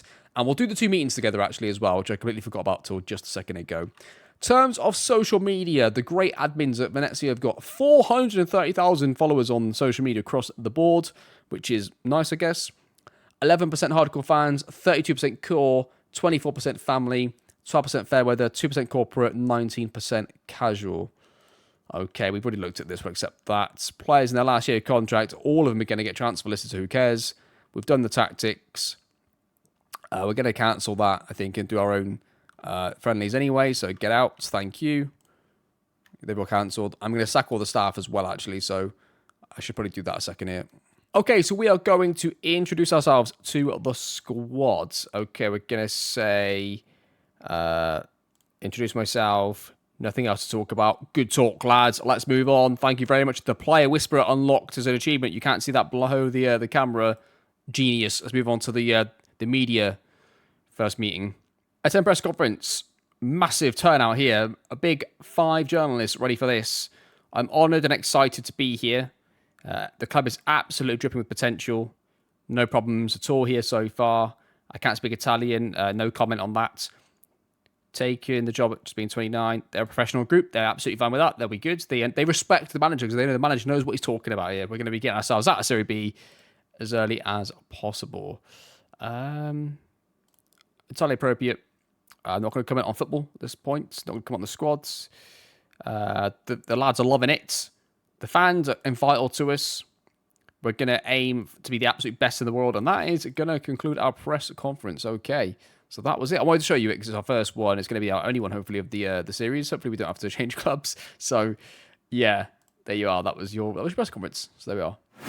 Okay, we have our first signing of the series. Christopher Antwi Adeji, I think it's how you can pronounce that. He's going to come in as our right-sided winger. He's perfect for what we need. He's got pace, he's got acceleration, he's got a bit of work rate, he's got dribbling. He's got a bit of everything for us. He's something a bit different than we've already got in the squad. He's a slightly different profile of player, so it's good to bring him in. We'll bring him in right now. That's our first signing. Still haven't sold anybody yet, and all the staff have come in, but I'll show you those before the first game of the season. But that's our first signing in right now. Okay, little transfer update. We have so far been able to sell the following players. If I just move myself up the way for you. So if we scroll down to the bottom here, we have been able to sell, looking downwards, from Maximilian Ollerman here. We've managed to get rid of him, Cofford, Dronin, Testament, and Johnson here for a combined sort of a few £1,000,000, a lot of wages off the wage bill. And in terms of players in, we have been able to sign the player so far, and we finally got a goalkeeper, Tajak Ernst, who's only 20 years old, could be a good player to sell on in the future. He's going to come in for about £8,000 a week in wages. Looks like a really solid #1 goalkeeper. 6'4", not lightning fast, but we can get quicker. Decent at collecting the ball in the air. Good at passing from the back, which is what we want, and a pretty good solid all-round option. He fits the philosophy of the club from the signings perspective, fits our playing philosophy, and he's just an all-round solid goalkeeper, I think. So he's going to come in and join us right now for £300,000. A few kickbacks as well. Only 30% of the next sale, not 50, so something like that. So it's not quite as bad as the other transfers, because I thought that he might actually be somebody we do sell for a bit of profit potentially in the future. The other players, not maybe as much, but he's likely. So we'll see how he gets on. That's a good goalkeeper to bring in, and we'll carry on. I've got a contract still out on this guy here, Al-Mami Toure. A really good quick centre-back that could play at centre-back for us this year. Could be moved to full-back next year maybe, we don't know. But he looks really, really good. I'm waiting for him to come back to us because he's been offered like 20 grand a week. So it's a lot of wages, but there's not many defenders like him that we could really get. So, okay, it has been a pretty busy time off of camera. It's getting quite late here today. I don't know if this video is going to come out on the day of release or on the Friday because it's getting quite late. Basically, I wanted to do it properly, right? I wanted to make sure that we got the team in properly for the tactic, as this is going to be a very story-based save based on the tactic as well and some of the tactical stuff. I didn't want to do it injustice by trying to skip through the transfers just to get the video out on the day, which is, maybe that comes back to bite me a little bit. I don't know. Hopefully everybody's enjoying the episode whenever you do get a chance to watch this. But in terms of players in there, let's focus on players. And the players that are going out, the players who expected to leave anyway. So players there, we've got the goalkeeper. Right back here is Mikal Kalasowi, I think we're going to go with here. A 6'4" player. If you look at his profile, you're thinking a centre-back that can play wing-back, but he's a wing-back, an attacking one, really. His traits are incredibly aggressive. So what I'm thinking is we could make him be the right side of the back four, being the inverted fullback, or he could play as the inverted wing-back on the left and cut in to midfield, because he can do a bit of either, really, couldn't he? So, big unit, can play fullback. I'm thinking fullback and a wing-back, or like almost like a pivot at left back, right? But he can play as our fullback in part of the back three, or he can play slightly further ahead. Pretty good signing. Comes in for 350 grand, and a couple of kickbacks. He looks like a pretty good deal for us there. And then Salord Conte comes in, pacey winger. I just wanted somebody in that I could trust, at least has a bit of pace. That's all I want for now. Ideally, I want a better player than that for the wide zones, but for now, having somebody at least who's got pace will do, and gives us a chance of... What you got to remember, right? What you've got to remember, the objectives set for us are to get promoted. So if we have a slow start, we're going to get sacked. We'll get pressure put on us immediately, right? So we have to start well. So I'm basically bringing in a player that's going to be potentially involved early. As the season goes on, hopefully we'll use this player less and less. And but he comes in only for 250 grand, $250,000. Pretty cheap, really. Phil Naumann comes in. He looks bloody immense, by the way. 6'4" centre-back. Brings ball out of defence. And he looks like a centre-back that could start for us in the Serie A, doesn't he? He's good defensively. He's good enough defensively. He's got a bit of pace about him. He's good in the air. And he can dribble and bring out defence. Like, fuck me. We've got a top-level centre-back here. Comes in from Hanover for 450 grand. That is a bloody bargain, if I may say so on myself. Yeah, looking good. Other players that could be coming in. Andrea Papetti would come in and be either a centre-back or an inverted full-back for us on the right. I don't care which, but he'd be pretty good. We have Daniel Alafedli here. He would either play as a pivot for us, centre-back or inverted full-back. He could do 3 positions, I think, for us there. He looks like a really bloody solid player as well. I'm really excited about him coming in. He's another player that we've got a offer out, though. However, Celta Vigo are in for him, and they're in the top division in Spain, so it's unlikely we're going to get this guy, but there's an offer anyway. Lastly, though, Florent Muslija. I'm going to keep saying Musiala because it looks like that at a quick glance at the match engine, but he looks immense. He is our number 10. He's our Kevin De Bruyne type midfield player to play just off of the striker on the right-hand side. That is the profile that I'm looking at. But he can tackle, and he's got a bit of the defensive stuff about him. So if we do get a better number 10 next year, he could still be a starter for us, but in the Mazzala role, that sort of like more pivot type role in the build-up. So yeah, we'll see. And lastly, I've got an offer out on Marcondes here. He'd be the backup, really. to the player that I just showed you. He's okay. He's not great. He can finish. So, got some nice traits. I'm undecided, but we've got an offer accepted on for him as well. So, that leaves us with currently a pretty small squad. Finances look okay. Got a bit of transfer budget there. We might have to exchange some of that out, though, to get the maximum from it. In terms of players on the shortlist, rather. We've got the players here. I like this guy a lot. He is somebody that I'm going to look at trying to bring in on the left-hand side, but we've already got a left-footed player to play there, so we don't need him. The only thing we haven't really signed yet is, I mean, he'd be bloody immense for a winger, wouldn't he? He's actually got some quality about him. Could play as a 10. This guy I like as a 10 as well. Oscar Hoyland? I'm not sure how we're pronouncing this. I'm sure he's the relative of good old Rasmus, and he is Rasmus' brother or cousin there. What did it say? Did it say it? Brother, okay. So, 18 could be bought and sold for profit. I'm probably going to look to get him, actually, because he looks like he's okay. See, I'd rather have him. If we're going to have between him and Emil for the backup number 10, I'd rather have him because... Well, no. So I'm looking at this again. He cannot be a number 10. Why? Flair, basically. No flair, no creativity in that sense, but he's a good holding pivot type player. Maybe as the Mazzala, or in the 4-2-3-1 as the Segundo Volante on the left. So... Yeah, in any case, Oscar's probably going to come in if we can get him. I'll convert some of this to wages in a second. Jay Silva I do quite like. He's a winger from Spain. Where is he playing? In Portugal. He's got a bit of pace. Hasn't got much agility though, has he? Do you know what? No, he hasn't got any agility. I'm going to take him out. No. We're going to undo that. I think we've got the defenders now. I don't need this guy anymore. So yes, between those there, and really the only position, like I was saying, I don't actually have a player yet for is striker. I didn't sell Joel in the end. I've sort of kept him. I mean, we've just got to hope that they can score the goals, these two strikers. The two, don't want to call them old strikers, the older strikers. Hopefully they could do the business. I might terminate this guy's loan at some point because he's just not going to play. So he's just in the way of the squad really right now. For now, I'll keep him because the players that I want to bring in haven't come in yet, of course. And we've got this 35-year-old midfielder who's really good coming back from his long-term injury. Not sure if I'm going to use him or not. Or if I'll try and get him off the wage bill, because he's on 21 grand a week. So there is that. So to conclude today's episode, we're going to play 2 matches. And the reason is because we've got a bloody Italian Cup first round match. So we're going to play that. And the reason we're going to play that is Barry are in our division. So it is a good reference point for that. Then we play Lecco. I assume it's Lecco in the Serie B. So we'll play that in the second game.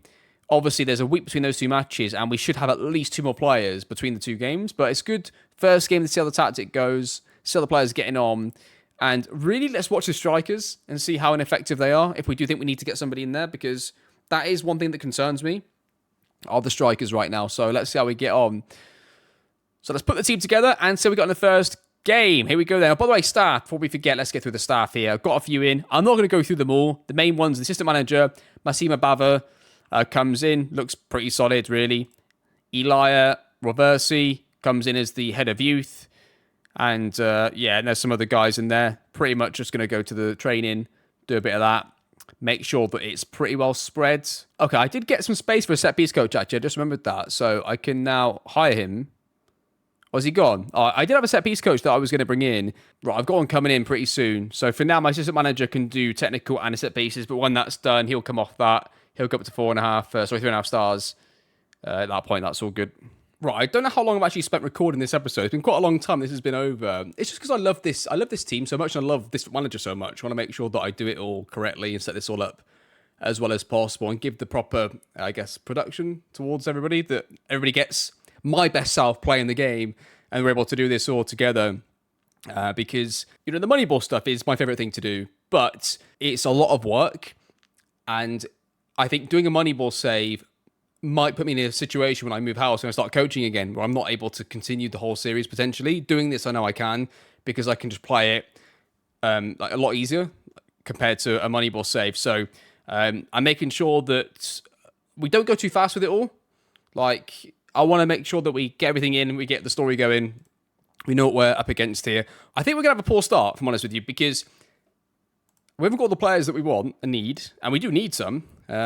But I don't know. Let's find out together. Let's find out. But let's pick the team. So Ernst goes in goal, definitely. Mikal can go... Oh, actually, what do we do here? First problem is right back. Now, I think Mikel's better than him, but Mikel's got no agility whatsoever, right? He is a tank with no balance either. I think this guy goes left back. Let's put the new signing. Let's just sod it. He can go in. We'll put him right back. Right centre back. We'll go Savod. But who's the better on the ball out of these two? He's terrible, so he can go on the left, I think. They're both not great, to be honest. So we'll go that way around just for the sake of it. Left back will be Francesco Zampano.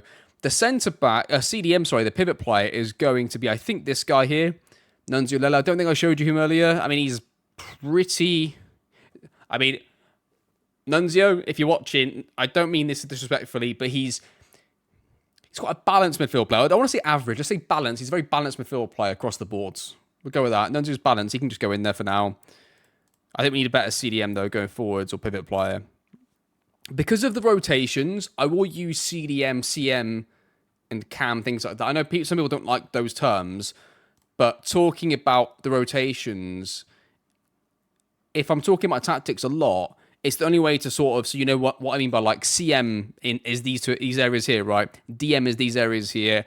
AMC or CAM are these areas here. Just so you know what I'm speaking, what I mean. I probably will use those terms a fair bit because it's just easier to say when we're talking about rotations in FM24.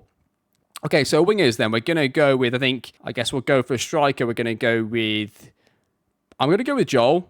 Oh, no, sorry, we've got to do number 10 yet. Oh, no, we haven't got number 10, have we? That's the problem. Shit. Olivieri isn't really number 10. I could play Pierini as the 10. I'm going to do that, actually. He's got a bit of passing, so he can just about do it. So that's okay. Pierini goes in there. That means then Salor goes on the wing with Christopher. We'll switch those two around. Joel goes up front, and we'll fill the bench with the remainder. And that's going to do us. The only set piece takers that you can do yourself, like if you assign everything else over, is you can do penalties and stuff. I'm going to do penalties just for like the top 5, just so that we've got something basic there. And captains I like to always have done. This guy's not a captain, man. I'm going to transfer list him because otherwise he's going to kick off. He's going to kick off if I just drop him as captain. But he's not going to play, so he's not going to be captain.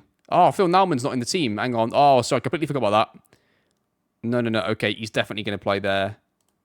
That works. Now, I like that back line now. That is a big back line. 6'4" right back, 6'4" centre back, 6'5" centre back, 5'10" left back. Okay. And that's our creative wing back, right, that goes into CDM. So that's all good. That's your back 3. Absolutely humongous back 3. So, actually, that means Nauman's going to be in the middle, though. Okay, so I still want the ball player to be on the right because before they trigger the rotations, that's going to be the ball playing side. Once we force them into the opposition half, he will go into the middle. But during the play out, he's going to have the most space to run into, and he's going to be able to play a ball-playing defender with dribble more on. So I'm going to still keep that one as the ball player. And the other one's a Libero anyway, though, so they both need to be at least okay on the ball when we get promoted anyway, of course. So for now, it's fine. I might just leave him as captain because it stops me having a bloody mutiny, although he's not going to play. I don't see anybody in the first team who's going to be a good captain that's going to play every week, guaranteed. I prefer to have an Italian captain as well, just as an Italian team. That is part of my thinking here. I'm going to leave the captains as they are. Here we go then. First game of the season. We'll say do it for the fans, to the lads. See how they get on. Not a packed stadium, incidentally. Look at this. Empty seats everywhere. Barry got no fans whatsoever turning up for their games. It is shocking stuff. Oh, they're all over here. Okay. They've just been cut off from the stands. We'll be right here. We'll go sideline. I don't know, because I want to show you the tactical view, but I don't want you to be too far from the play. So we'll do our own goals for that. We're not doing opposition highlights. We'll go... What should we do? I'm going to go key just because of the length of the video. That's the only reason why. I don't know how fast we actually want this. I'm going to guess with that for now. Is that going to be okay? I don't know if this is too far zoomed out. Do let me know in the comments if you like the camera or not. I mean, I want you to see it from a tactical perspective, right? So it's zoomed out enough, but maybe it's zoomed out too far. Do let me know what you think, though. You get a good picture of the tactic here, right? Look at that. You just see instantly our formation now. You've got your 3, your 2, your 4, and 1. In fact, let's just go back and watch them transition together. So what you're going to see here is my left back's going to go in and slot in next to my CDM, who's going to move across for him. You're going to see your 2 number 10s. along with the wingers to make a 4. Then the striker on his own. Let's watch it together. Here he goes.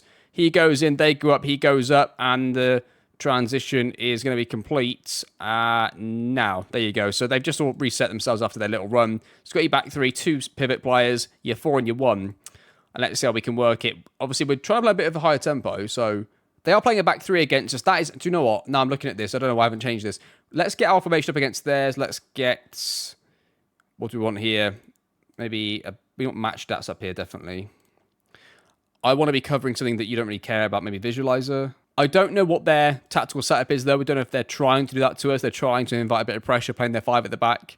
Obviously, 5 at the back doesn't necessarily mean defensive at all. It could mean they're trying to play like a controlled game with 3 centre-backs and wing-backs to be their width and control the middle. And we get a shot. Wait, there it is in the first goal with Nunzio. Lella scores for Venezia. That is a goal to make it 1-0. It was a bit of a shot from distance. It caught me off guard a little bit. I thought he was going to play another pass, to be honest. If you look when he gets the ball again, here, you're going to just see like a tiny little overload to the right-hand side of him. Because we've got this player, it's not really an overload, but he's on the outside. I thought he was going to try and play this play or pass it through to one of these two. But he gets the shot away, scores. That is 1-0 to Venezia. And we are looking good. Corner. Told you about the corners. Here it goes. Pre-warning here. My defensive corner routine, I don't think is great. My attacking corners, I think, are okay. I think everything else is okay. Defensive corners isn't brilliant. I'm still it's a work in progress at this stage. So be prepared for that first game and we lose 1-0 to a bloody set piece from a corner. Just remember this moment. I will make sure that I edit this back in to the game if it happens. Hopefully it doesn't. 1-1. I'm thinking of a straight swap. Oh, don't you dare. Don't you dare. Well, we headed it away, so that's not going to count as a... Well, it's not a first phase. It could be a second phase corner goal. And it is. 2 corners, 2 goals, 2-1. Corner. They're going to do this on a corner, aren't they? Again, look at this. Here we go. It's not going to be a counter-attack because nobody up. Here it comes. Whipped in. Headed away. Second phase is coming. Got to get out, lads. We're not getting out. There you go. 3 goals, all from defensive corners. 3-1. Finishes 3-1 to Barry. That's not a good result for us. We'll say proud. We're not proud, though, really. It's disappointing. But it's all from set pieces, so I'm not too bothered about it, to be honest with you, because I feel like that we should be able to fix that. Although I don't really know what else we're going to go to here. I'm going to go for preset routine. Do we go all zonal? Hybrid 1 forwards? Do we go with that? Let's go with that. See if that helps. Right, okay, I'll see you in a week's time for the second game and some transfers should hopefully have been done by then. Okay then, transfers. First of all, our set-piece coach has arrived. Thank Christ for that. That's the first thing. And then second of all, we have brought in Miguel Rodriguez on loan as a backup / potential starting striker. Florence Muslesia has come in as our number 10. And I did bring in Emiliano as our backup number 10 because he's the right profile of number 10. That we don't really have. Even though he's going to be a backup, that's fine for me. I'm happy with that. He can come as a backup. We need somebody who can be a backup number 10 because I was really worried about that last game. But we'll watch this game in more detail so we can see the actual patterns and stuff. I wasn't too bothered about the result either way in that game, but I am this one. So we'll watch this one closer together. And I think for now, that's probably going to do, I think, our team for this one. I mean, they didn't create any chances against us. It was only bloody set pieces, right? So we'll see how we go on anyway in this game. That is going to be your team. A few changes in for that one. It's going to be Ernst in goal, Zampano for Boda, Naumann, and Calasoe across the back. Idzes, Ellertson, and Muslesia as the midfielders with Antwi, Pieni wide. And then Christian, our Danish striker, up front, who I do think looks pretty good. If he wasn't 33 and he was like 27, I think I'll probably stick with this guy, but yeah, he's a little slow, I think, but we'll see. We'll see how we go anyway. Come on, Venezia. Also, pronunciation, right? In English, you'd just say Venezia. So sometimes I might say Venezia. Venezia is how you're supposed to actually say it. So apologies for any Italian viewers, and especially anybody from Venice. I might say Venezia because it's just easier to say off the tongue, but yeah. There's a chance I'll be saying that quite a lot. But come on, Venezia. Come on, lads. Here we go. Big game here. First game of the season. That first game I never cared about. I was pretty open about that. I didn't care about it. But we need to do well in this one. And potentially do more in possession. But again, we only watched it in key highlights. So we don't really know everything that happens. But today we'll say it's important to make full use of our home advantage. Go out there and get the result. We'll say that to lads. Come on, boys. Here we go. Here we are. Football on water. I mean, there's a lot of palm trees around. There's not much water around, but we are at home. We are in Venice, and we are ready to go. First game of the season, first proper game of the save, and we are going to go through and try and get ourselves a big win. They can play narrow diamond against, which is quite interesting. We'll go key highlights for now and see how that goes. And we'll just notch it down to the way it was at the start of the last game. So yeah, they're going to play narrow diamonds. It's interesting to watch out for their rotations, right? So that's the thing you've got to look out for now, is what rotations have they actually got. So it looks like they've got 2 roaming positions. They've got a 3 behind a 2. So that's going to be a deep line playmaker. And that's going to be something like a Mazzala and box-to-box, something like that. Because they look like they've rotated. This guy's dropped off a bit, though. Maybe not now. But just a thing to watch out for. You've got to watch to see where they're all going, right? Now they've dropped back. Let's see if they rotate in a second here. Yeah, he's definitely going to AMCL. So I think this guy is going to be something like a Mazzala. They're basically like a 4-1-3-2. We'll see here in a second. Not going to get a chance to right now, but we'll see in a second here.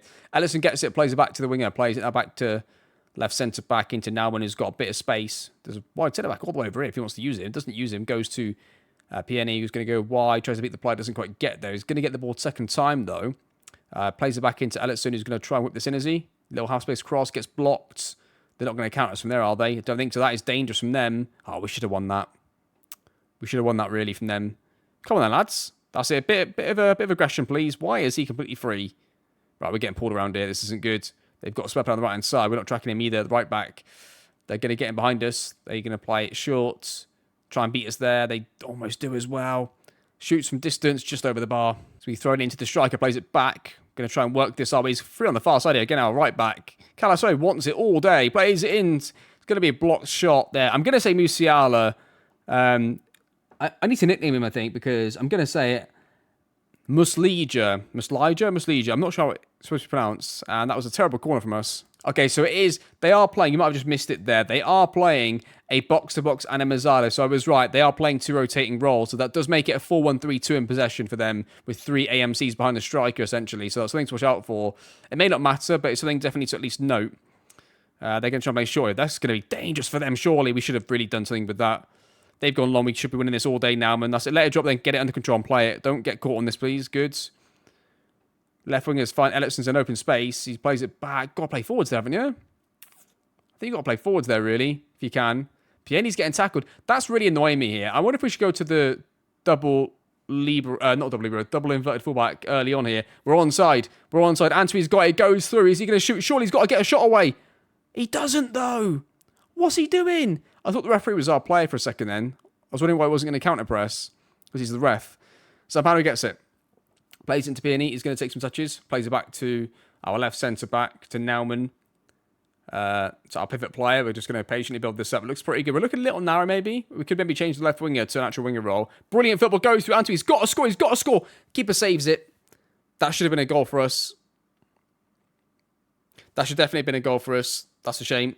Antony gets it back into the right winger. Far post. Headed. Hits the bar. Pieni gets it again. Oh, and it's tackled. He's tackled right on the bloody line effectively there. We're banging on the door, but I have a feeling we're just going to concede a goal out of nowhere. They've not had a corner yet, so the danger hasn't started for us. Okay, the highlight starts high up for them. We win this. Good transition. Love that. Getting stuck in. Looks like a De Zerbi, Bielsa, Pep kind of team there. So ball, I need to change his name, I think, as well. Ellison goes through, left central field player. Plays across far post. Antony, bring it down and shoot if you can. Brings it down, plays it back to Ellison, who's going to shoot. Deflected, Ellison, come on! Big deflection, but Venezia get their goal, and it's 1-0. We needed that.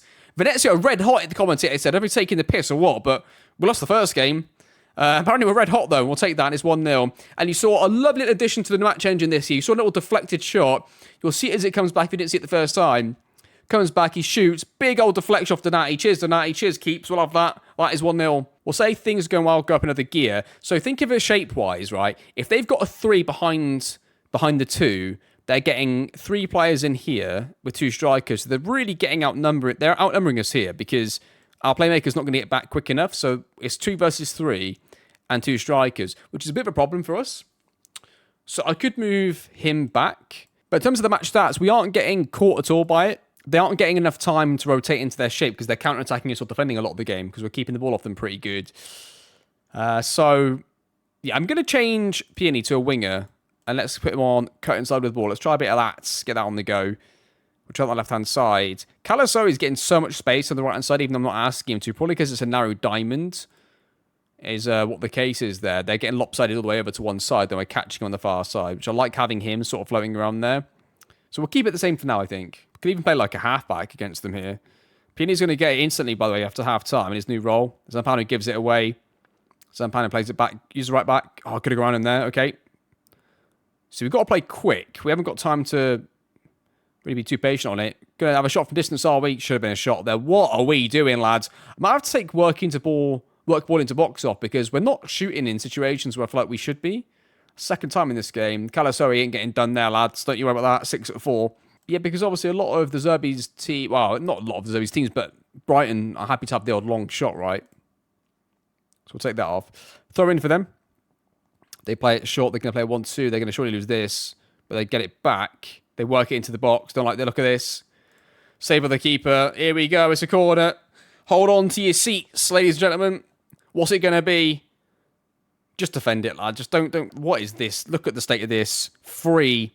Just waiting to bang it in on the second phase. Here it comes. Oh, headed it away. That'll do. Go on.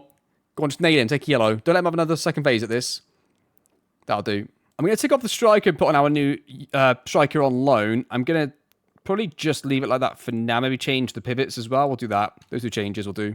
Left wing is having a poor game. He's going to come off. What I'm going to probably do is move our number 10 wide left. Can he play there? He can, can't he? Yeah, Florent can play out there. So he's going to go out there. And we're going to then bring on Emiliano as a 10. We'll do a bit of that. And we'll change left backs as well. As the corner gets whipped in, keeper, you got to come and collect that next time, please. We're going to get away with it. Candela gets it, plays it over to Lala. Bit of time and space. Plays it out to Antwi. He's got a bit of time and space as well. 1v1. He's lost it again. He's had a few opportunities now on the right to run at somebody and lost it. So maybe he should come off. That'll be the last change for a straight swap up the right wing. Good lad. Florent on the left wing. Gets back. Looking like a De Zerbi winger there. Going to cut inside, is he? Right, shape-wise, before he gives this away, which he might win this back, he has won it back, but before he gives it away there, let's just look at the shape a second. Right, he's in a good position to get on this here. We've got a nice player in the box. We're getting players into the box as well. That looks okay to me. Who's actually sat back here? Is that the left? That's the left centre-back. Okay, so you've got your pivots there. That looks okay. I mean, they're a bit bunched in the box, but in terms of the fact they're trying to get in there... Oh, we've scored from it anyway! Good lad, Christopher, who was about to come off, and he's not going to come off anymore. But I like the intention of getting into the box. That looks like a really good structured build-up, except for the fact they're a little bunched together in the box. We'll see it again here. Pivot's in a decent enough position. He could have got it off him, but he's being marked. But they're leaving that, 3v3 in the box, and he's completely spare if it was to get ricocheted out. So I liked the way that we transitioned that across and got the chance. I'll make the change anyway. We'll give Conte some minutes. But this has been a much better performance, and we haven't conceded from a bloody corner, so we've won. That's what we need to do. Don't concede from corners, and we're going to win games. That is how it's going to go for us. I'll drop it down to key for the rest of the game, because I think tactically we've seen enough from this one. I think that their narrow diamond has gifted us the win. They've given us overloads. We want this is it. Go on, Conte. This is what I was looking for. Right winger, go on him, son. Go at him, son. Keeper saves it. Looking dangerous, though. This is better. This is much better. I'm tempted to throw overlap left on, try and get some overlapping runs, even though it's an inverted wing back. In that situation where he held position, I want him to either hold position like he did or overlap. And because he's going to go into pivot, and I can't ask him to make it more nuanced, he's just going to do that every time. The best way maybe within the game to get that, to make him more intelligent, is to have him do that, but click overlap on his side, so we can try and get that sort of natural pull in wide when needed sort of thing, as much as we can do within the game, of course. Florent's going to take the corner. Emiliano back to Florent. Nice little short corner. We're going to get one ourselves. Go on, do him. Yes! Oh, he's going to get flagged offside, I think. He looked offside to me. Is there any VAR in this division? There is VAR. I think he's off. Yeah, he's offside. And there you have it. Finishes 2-0 in a game where he gave it 4 shots, 1 on target, and we didn't concede from a corner. So there you go. Brilliant stuff. That is the recipe for success. We've got a load of achievements here in the corner, Steam achievements. We're going to save it before anything goes wrong. Let's get that on the go right now. 2 things happened. We changed our defensive corner routine, and I got the set piece coaching. Those 2 things made a bit of a difference, I think. And our training routine was, our preparation was on defensive corners, so there was that as well. Just a review of the stats. You have 57% possession, 2.83 XG, which is good. No penalty of that as well. 5 clear-cut chances. Let's just customize this a bit, actually. Let's put half chances, block shots would work. We'll get a bit of this on the go. Miles run, we'll see a bit of that as well. Ball share, progressive passes, final third passes, OPD8, non-penalty XG. I want all that in there. So, click chances 5, half chances 2, 0-0 for them. That's pretty good. Passes completed is okay. Crosses completed 0%. They were terrible on their crosses. Ball share was 60-40. Ball share, of course, is time on the ball. Possession is passes completed. Progressive passes was good. Final third passes was really good. OPDA was not too different. And we sprinted more than them, which is obviously good. Did we run more than them? We did, about 3 miles as well. Look at that. Like a proper De Zerbi team. More XG, more running. Which is always good to see. No, that was good. That was pretty good.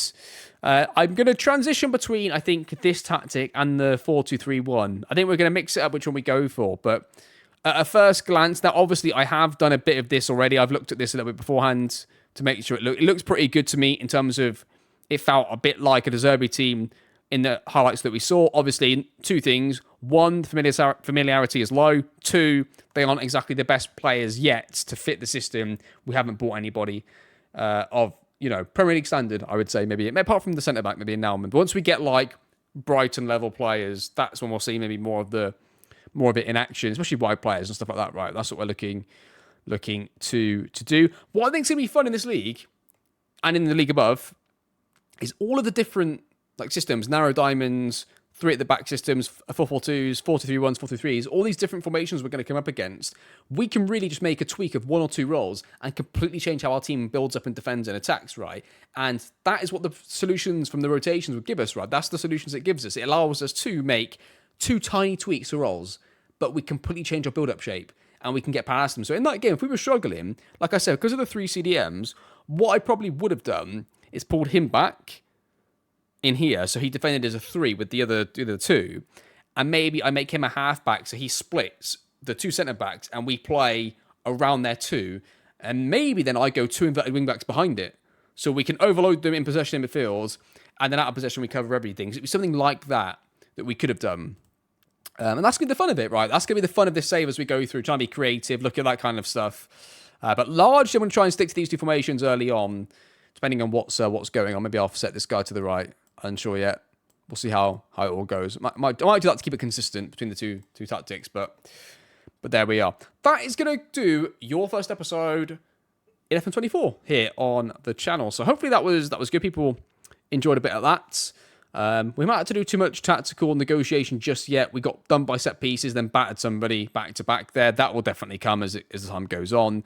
It'll take us quite a while to get to be a big team in Europe because of the lack of money in the Serie A compared to the league. So that's a good thing, really. I like the challenge of it. Okay, next episode. I think we'll do a 3-game episode. We'll do Brescia, Tonana, and then Como. We'll do those 3 games. We'll do a recap of the transfers, and then Brescia. We'll go through those 3. It'll give you a good indication of how we started going into the Brescia game, and then you'll see 3 games. You'll see completely in full how the team's playing. Maybe we'll do one of the games on comprehensive and have a look at it. Maybe one game we'll deliberately try and use the rotations in the game to outdo the opposition. Maybe we do that. And have a bit of fun with some of the games early on. I don't want to skip too far and waste too many games. So we'll come back quite early. We'll come back for the Brescia game, see how the season started. Hopefully we're in a title race or something at that point and see how it's all going to go. There we are. We've done it. Episode 1 is going to be complete. Just a massive thank you from me to everybody that's been supporting the channel to this point, because without your support on those videos at the back end of 23, I don't think I would have carried on a series for this year. I really, really wasn't sure if I was going to carry on doing content any longer for a variety of reasons. One is just the fact that I mentioned a few times, going to be going back into coaching pretty soon. I don't know if I'm going to have the time, especially when I move, to be able to do it. But this series is locked in. We are all in for this series. This series will be completed. We will finish this series. Unless everybody hates it and nobody wants to watch it, then I guess we can abandon it. But unless that happens, of course, everybody's liking, enjoying it, and they're watching it, I will continue to make these videos. I love this game. I love FM24. I love the rotation so much. They're so bloody fun to do. And the more we get challenged, the more we get to bloody break these teams, we get to solve problems, and we get to outclass the opposition, outthink the opposition, and dominate them. So that's what we want to be able to do with the rotations. And we will be able to do that, I think. As long as we get these couple of players in that we need, we'll be okay. Striker's a bit worrying right now, but it'll be all right, I hope. But that's going to do it. That's going to be the episode. Thank you so much for watching. Hope you enjoyed the series, and we will do more and more De Zerbi related stuff. Like right now, we've got like the basis of his philosophy. We'll go back through. What I might do is I might do a couple of games in between episodes that I'll watch of his, reference, maybe show some screenshots of the things his teams do, and then we can try and get our team to do that. Maybe we can push the De Zerbi stuff even further. I want to just see how it starts results-wise. If it looks like we're going to be doing really well and we're going to dominate teams, I will try and make it as specific as possible, and we'll try and make it as De Zerbi-like as possible. It might be that we need to use his philosophy and just negotiate our way on through matches by using the rotations against teams for now. But yeah, we will be getting as specific with De Zerbi as we possibly can. The longer we go, the more specific we'll get. And then, yeah, maybe we'll have to eventually, though, go to our double inverted fullback and libero option to try and make ourselves as solid as possible. I can see that being a really good option for us going forwards in Italy and the way that we play. That's going to do it. Thank you so much for watching. Hope you enjoyed the series. And I'll see you all, of course, next time.